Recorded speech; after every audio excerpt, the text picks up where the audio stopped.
అందరికీ నా హృదయపూర్వక వందనాలు. చెమ్మగలిగిన దేవుని పిల్లారా, మీరు హృదయాలు వెలిగించే మాటతో దేవుడు ఎక్కువ ఈ మాటలు తీసుకున్నాడు వచ్చి మీ వద్దకు వచ్చి ఉన్నాడు కనుక మనందరం కలిసి ప్రభు మాటల చేత ఈరోజు మన హృదయాలు వెలిగించుకుందాం. ఒకసారి చూడగలిగితే లూకాసు వార్త 2వ అధ్యాయం 49వ వచనంలో ఆయన, మీరు ఎలా నన్ను వెతుకుచున్నారు, నేను నా తండ్రి పనుల మీద ఉండాలని మీరు ఎరుగరా అని రాయబడింది. దేవుని పిల్ల అంటే మహానుభావుడైన యేసయ్య క్రీస్తు వారిని తన తల్లిదండ్రులు అంటే మరియమ్మ గారు, యేసోపు గారు, ఇదిగో దేవాలయంలో ఉండాల్సిన నేను ఎక్కడున్నాడంటే అని వాయిని ఎతుకుతున్నప్పుడు ఒక మాట చెప్తున్నాడు.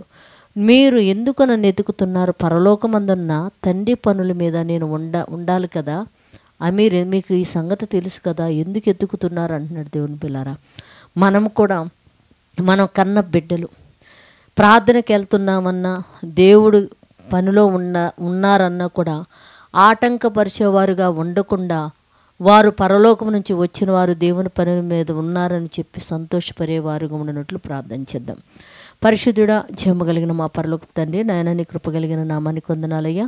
భూమి మీద ఉన్న మేము తండ్రి పరలోకమందున్న నీ పనుల మీద ఉండేవారిగా మేము ఉండాలని మహానుభావుడైన యేసుక్రీస్తు వారి ద్వారా చక్కటి వర్తమానం మాకు అందించి మన హృదయాలు వెలిగించుకున్నారు. భూమి మీద మా పిల్లలను కూడా దేవుని పనిలో ఉండే విధంగా మేము పెంచినట్లు కృపను గురించి సహాయం చేయమని మా రక్షకుడు నీ కుమారుడైన యేసయ్య పరిశుద్ధ నామములో ప్రార్థన అడుగుతున్నాం తండ్రి, ఆమేన్.